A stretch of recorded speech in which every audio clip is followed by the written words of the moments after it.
지금부터 내가 해주는 얘기 들어주겠니?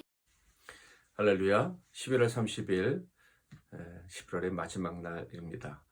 월요일 새벽 우리 하나님께 찬양하며 나아가겠습니다. 찬송가 463장 1절 2절 찬양하겠습니다. 신자 되기 원합니다. 진심으로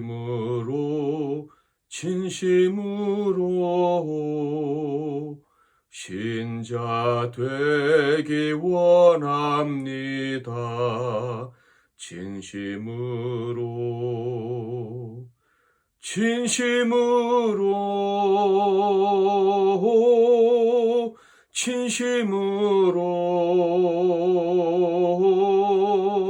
신자 되기 원합니다. 진심으로 사랑하기 원합니다. 진심으로 사랑하기 원합니다.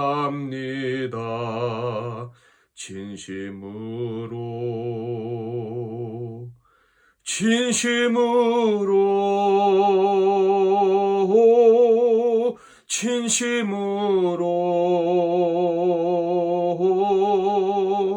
사랑하기 원합니다. 진심으로.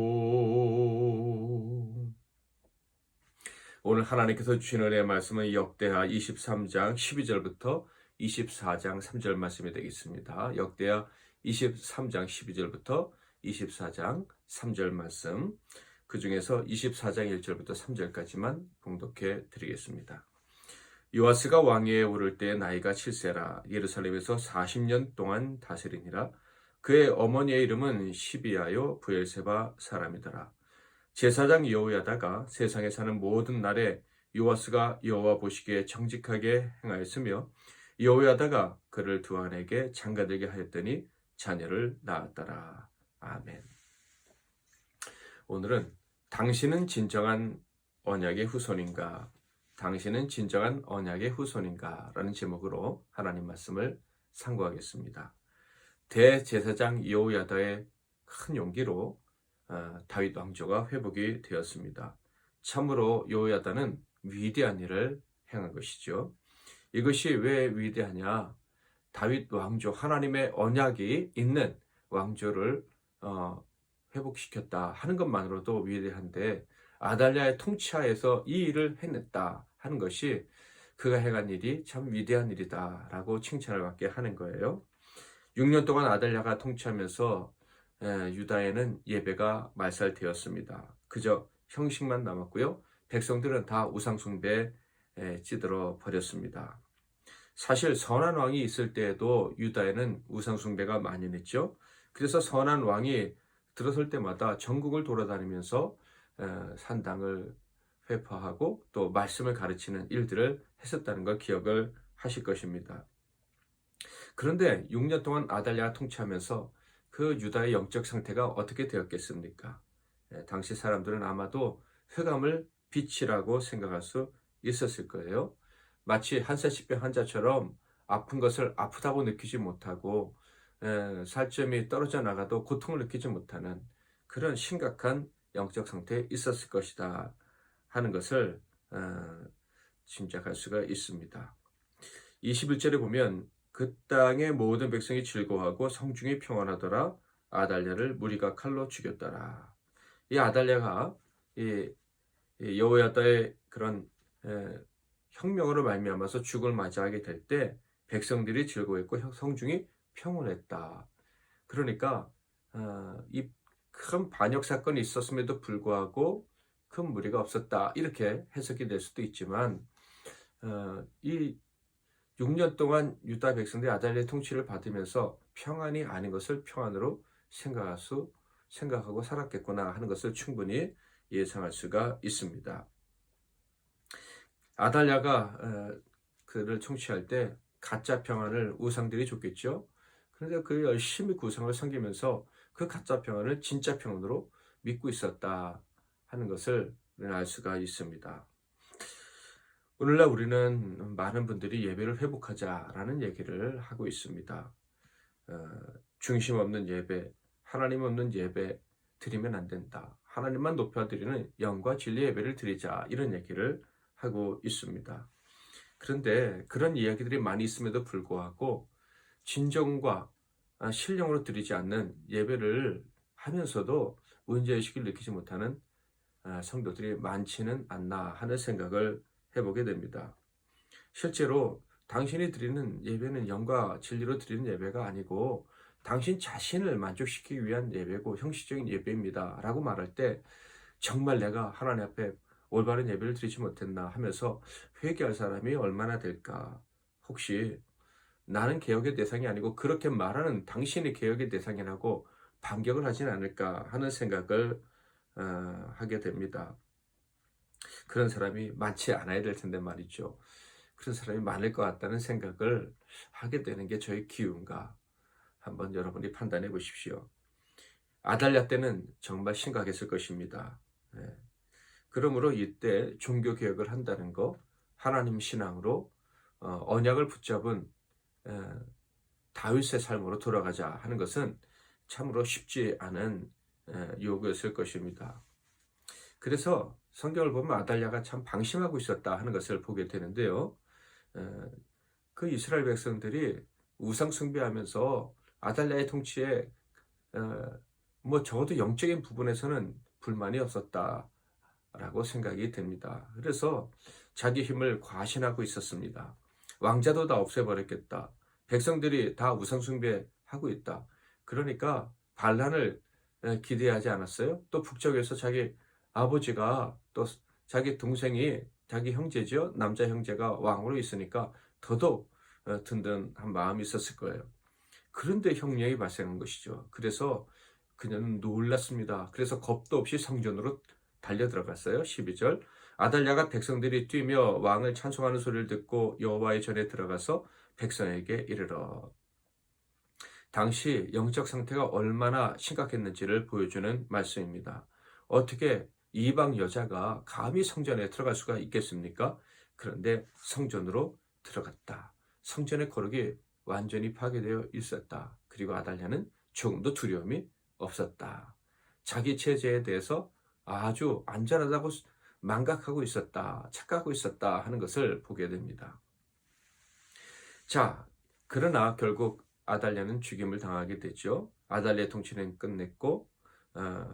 끝냈고 여호야다의 계획은 성공을 했습니다. 가장 큰 이유가 무엇일까요? 하나님이 그들과 함께 하셨기 때문이죠. 또 13절에 보면 이런 이유도 있습니다. 봄에 왕의 성전문 기둥 곁에 섰고 지휘관들과 나팔수들이 왕의 곁에 모셔서 있으며 그 땅의 모든 백성들이 즐거워하여 나팔을 불며 노래하는 자들은 주악하며 찬송을 인도하는지라. 이에 아달랴가 그의 옷을 찢으며 외치되 반역이로다 반역이로다 하매. 이 말씀을 보면 진심으로 다윗의 통치가 회복되기를 바라는 자들, 하나님께 드리는 예루살렘에서 참 예배가 회복되기를 바라는 자들, 언약을 붙잡고 있는 자들이 있었다 하는 것입니다. 이런 사람들이, 이 숨겨진 구루터기 같은 사람들이 있었기에 이 남은 자들 때문에 모든 것이 비밀리에 진행될 수가 있었고, 그 전제적인 통치자 아달랴의 레이다망에 걸리지 않았다 하는 것입니다. 유다의 복이 무엇인가 하는 생각을 해봤어요. 이 유다는 나라의 기본이 무엇인지를 분명히 아는 족속인 거예요. 그것이 흔들리지 않는 것입니다. 때로는 왔다 갔다 하지만 남은 자들은 분명했어요. 그것은 바로 하나님, 그리고 하나님의 언약. 이것이 우리나라의 기본이 되어야 된다 하는 것입니다. 세상에 이런 나라가 있을까, 이런 복된 나라가 있을까 하는 생각도 듭니다.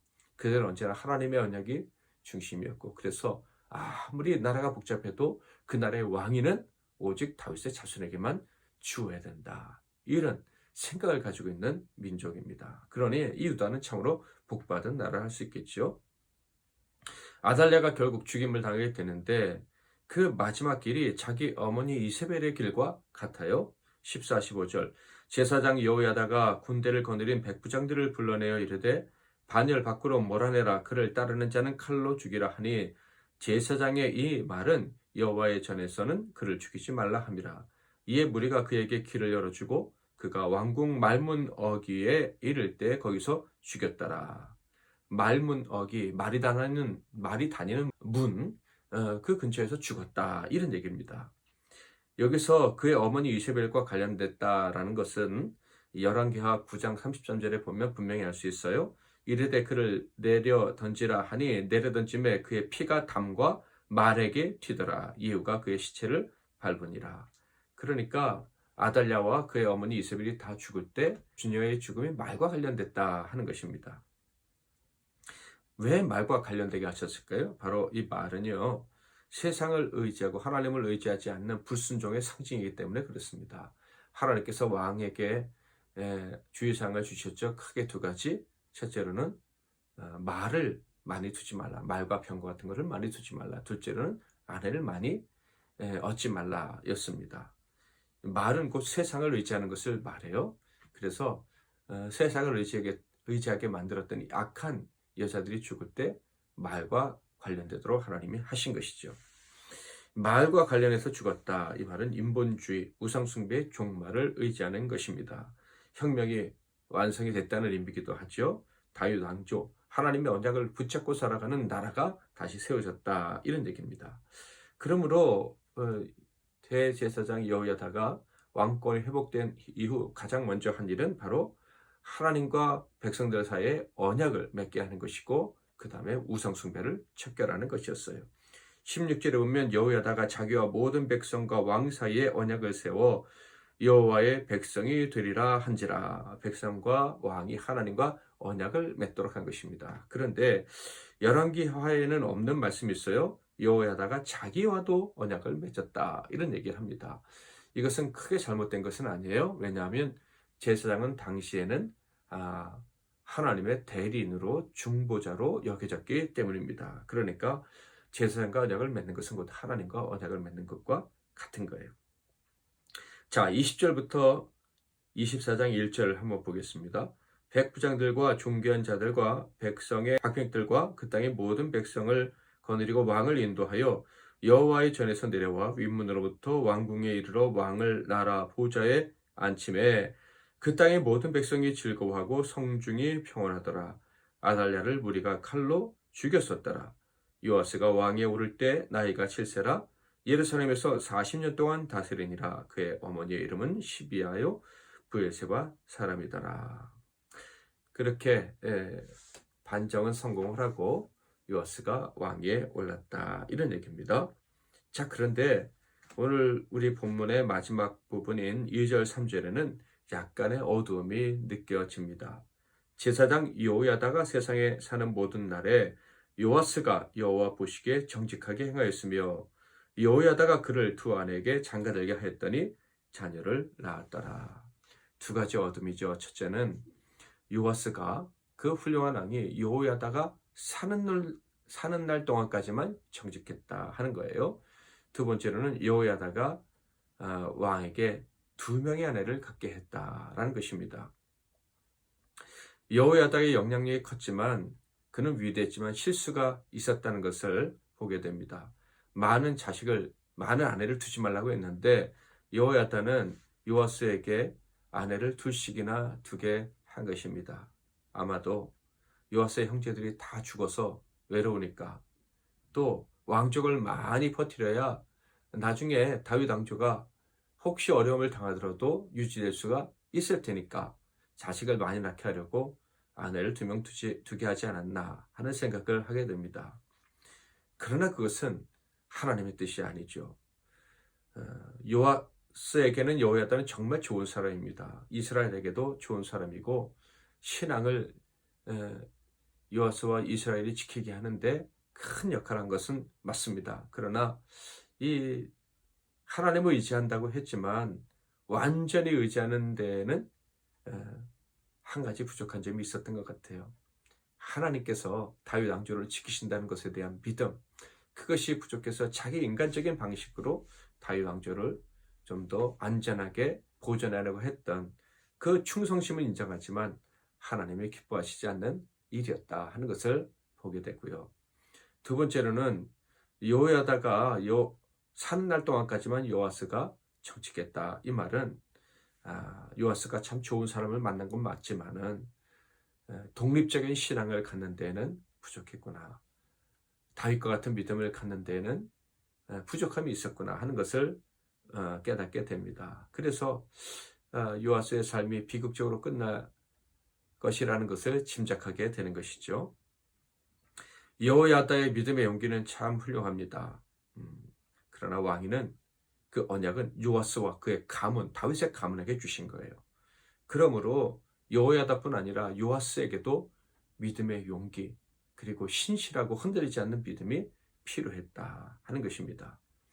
좋은 사람 만나는 것 중요하죠. 믿음의 영웅이 내 친구 되는 것 정말 중요합니다. 그러나 내 자신이 참 신자가 되어야 하는 거예요. 용기 있고 흔들림 없는 신자로 거듭나야 됩니다. 저와 여러분은 언약을 붙잡고 사는 사람들입니다. 영적 다윗의 자손이고 예수 그리스도와 함께 하나님의 아들이라고 인정을 받는 다윗 가문에 속한 사람이라고 할 수가 있겠습니다. 그러므로 이제 여러분이 혹시 다른 사람의 의지에서, 신앙의 의지에서 지금까지 살아왔다면 오늘부터 다시 결단을 하고 하나님 앞에서 저도 다윗의 믿음 가지고 다윗의 길로 걸어가는 사람입니다 하는 것을 증명할 수 있기를 부탁드립니다. 그래서 마지막까지 아름다운 그런 인생, 하나님의 아들, 딸로 일꾼으로 살 수 있기를 축복합니다. 신자 되기 원합니다. 3절, 4절 찬양합니다. 거룩하기 원합니다. 진심으로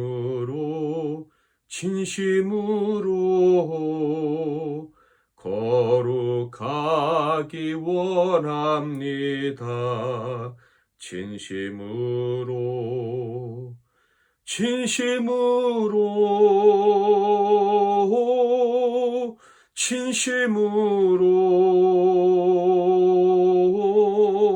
거룩하기 원합니다.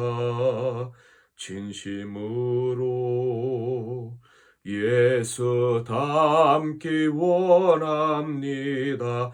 진심으로 예수 닮기 원합니다.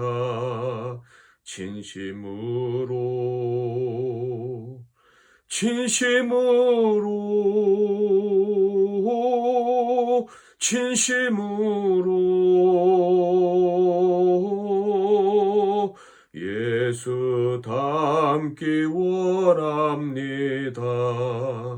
진심으로. 아멘. 오늘도 여러분에게 주님이 주신 말씀이 있을 것입니다. 그것을 붙잡고 기도하시고 여러분의 기도해야 될 제목들 하나님께 다 아뢰면서 기도하시고 하루를 시작하시기를 바랍니다. 제가 먼저 잠깐 기도하겠습니다. 하나님 아버지, 우리를 만세전부터 택해 주시고 예수 그리스도로 말미암아 하나님의 아들 되게 해주시니 감사합니다. 다윗의 자손 예수와 함께 하나님의 아들, 이 영적인 거룩한 반열에 들어가게 해주셨사오니 다윗의 자손답게 살아가는 저희들이 되게 하옵소서. 다른 사람의 의지에서 무늬만 다윗의 신앙을 다른 사람처럼 살지 않게 하시고 우리가 정말 다윗의 믿음을 가지고 다윗처럼 살아갈 수 있는 그런 영적인 복을 누리게 하옵소서. 다윗처럼 믿음으로 기도하는 종들의 기도를 들어주시옵소서. 예수 그리스도 이름으로 기도하옵나이다. 아멘.